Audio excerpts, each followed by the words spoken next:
All right, today's the day. Finally. This battery just died on the Yukon. It's a Group 78, right? Well, it's got these stupid freaking terminals. You know, these GM terminals, they're the worst.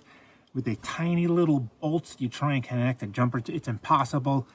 This has happened to me probably 4 or 5 times now. I've had a battery die in a GM, and I just haven't had the opportunity to just get rid of it and go with a top post. And that's what I'm going to do right now. I bought a 65. Let me show you. This is a 65, okay? Notice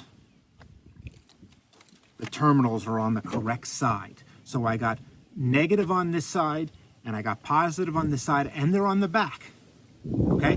This battery is the same width as the GM battery is overall, meaning it's about an inch bigger battery, but with the terminals and the terminal connection, it's the same size. It's the same height. It's an inch longer, it doesn't matter. There's a ton of room right here. Finally.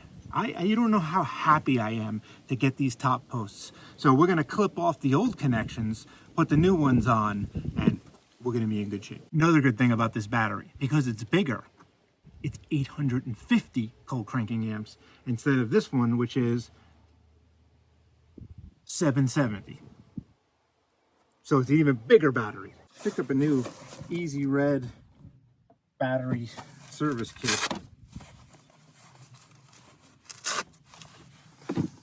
Yeah, what I like is it has 3 different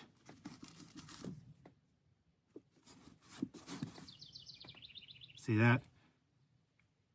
This is important because when you're turning, when you're taking off these terminal bolts, you can very easily hit metal and short this thing out. But this, it's protected. So we know it's going to be the smallest one, duh.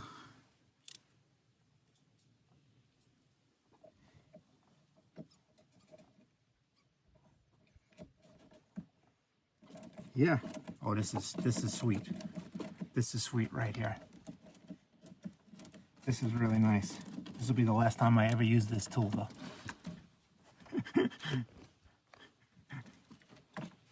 Okay, we got the ground off. This is where it really helps, because now you touch that to ground, nothing happens. See that? See that? Touching that to ground, nothing happens. You know how many times I've done that and sparks flew all over the place? GM people, you want this kit, I'll link it in the description. I think it's like 50 bucks. Oh yeah, we're just changing this in a freaking storm. This is great.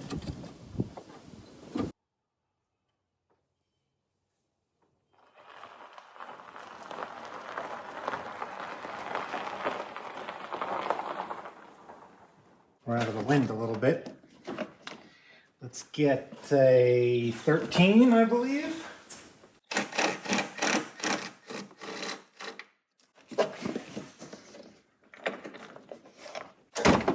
This thing out of there. So it looks a lot bigger, but in reality, the width is the same because you still got to make that connection right here.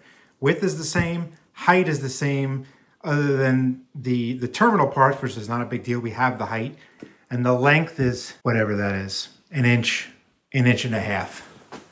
So if we look in here, yeah, this tray isn't that bad. Oh, I'm zoomed in a lot. All we have to worry about is this. We'll figure it out, I think.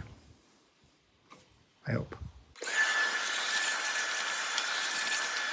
Let's put it in, and obviously we'll confirm that it fits. All right, just pulled off a lot of these cables here. Well, these aren't cables. I guess these are for like windshield wiper stuff. So I don't know if this is going to do it, but it gives me a little extra room here. But it definitely is tight, like real tight. Can we go on the other side? Oop, don't want to crush these. But I think we have it. Ha! There it is. Right in there. This freaking thing fits.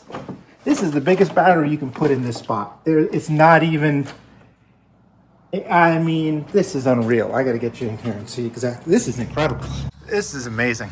So you can see it's right up against that. It's right in there. It's close. I mean, it'll fit, but it's close. These are the AC Delcos. They're small. You definitely want to make sure you have the nut on this side because you're not going to be able to get to it. Never had one of these before, but these things are sweet. Put this right in here and you squeeze it. Poof! That works. That's nice. It's all in that kit that I bought. All right, I mean, I have like an inch of clearance, so it's only when you take this off where you're really gonna have to worry too much. So the way to get these things off is with heat. But we're going for it, so we're just gonna cut it off.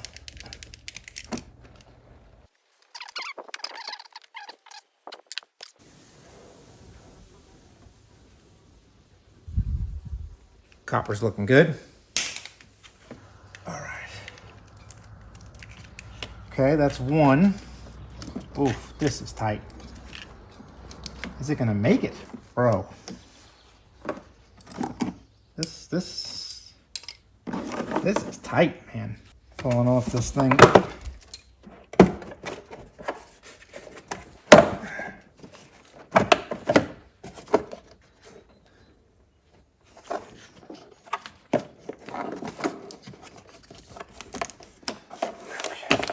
This part is a little too tight.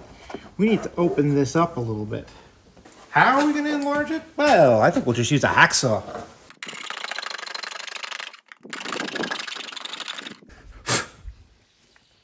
I mean, it's just one wire, so.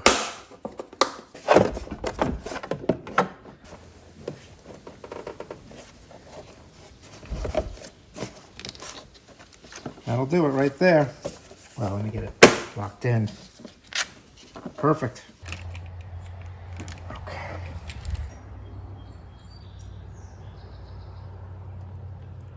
This is the absolute biggest battery that could possibly be put into this freaking car.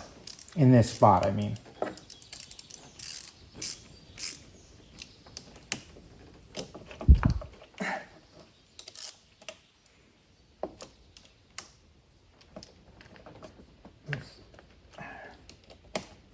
Also, you want to be careful if you put two different size wires in.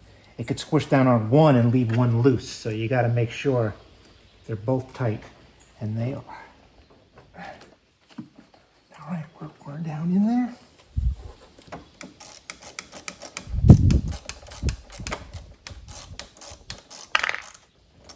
Okay, that's on there. Solid. All right, let's look at this ground. Which way do we want to do this here? Ooh, ground is tight too. So if you're doing this, you have to, it looks like it's got to be just rerouted. I think there's enough slack. It's a little too tight. Okay. Yeah. Oh. Oh yeah. That's it. That's the ticket there. All right, good. Things have been going my way every single step. So if I wasn't clear about this before, what this does is that you put it in the thing, you squeeze and it opens it up. These things aren't cheap when you buy them alone. Like they're not, I mean, these things could be like 25 bucks alone. So, whole kit, 50 bucks. Just, you gotta make sure this is open, dummy.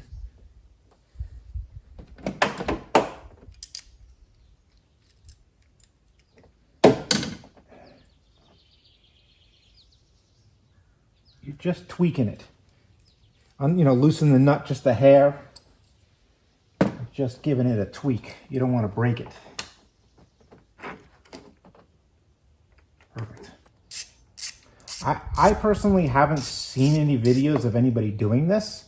I would assume somebody's done it. I mean, But I haven't seen it yet. There's probably videos out there. I just haven't found them yet. But I hope this helps somebody. The thing is that, I mean, clearly it's not a hard thing to do. The key is having the time to do it and having when the battery goes dead. That's really the whole key here. Because when it goes dead and you need the thing, what are you going to do? You want to do this whole bunch of nonsense, or you just want to go and just swap the, get a new battery? Usually you just want to go get a new battery. And that's what happened the last 4 or 5 times for me. Is I'm just like, I'm just going to get a new battery.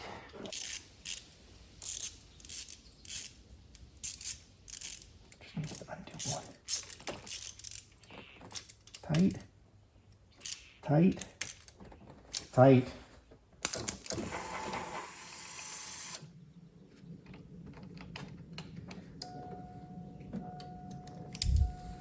Oh, I got the key in.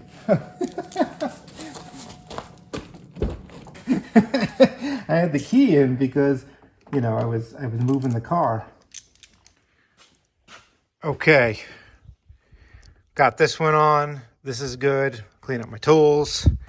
And the one thing that I had to really think about was that tie down. Usually there's a big block there, a big big rubber block. But instead I just use like a tie rod, like a sway bar bushing, like a rubber bushing. And that's tied down good. And that's the gap that we have, more than enough as long as this thing doesn't jump up. If the tie down wasn't there, it could jump up and it could hit that. But once it's tied down, it's solid. And all right, I guess we should start it. We probably should do that. I want to be able to see just in case.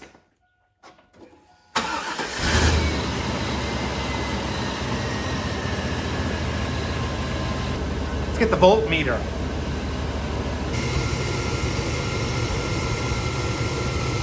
Looking good. All right, let's turn it off, see if we still got 12.6 or whatever.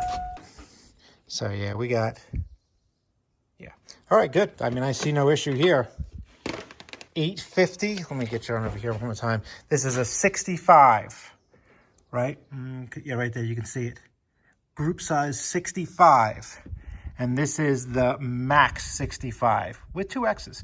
850 cold cranking, 1,000 cranking amps. We'll never have to worry about those terrible GM posts ever again. All right, everyone. Catch you later.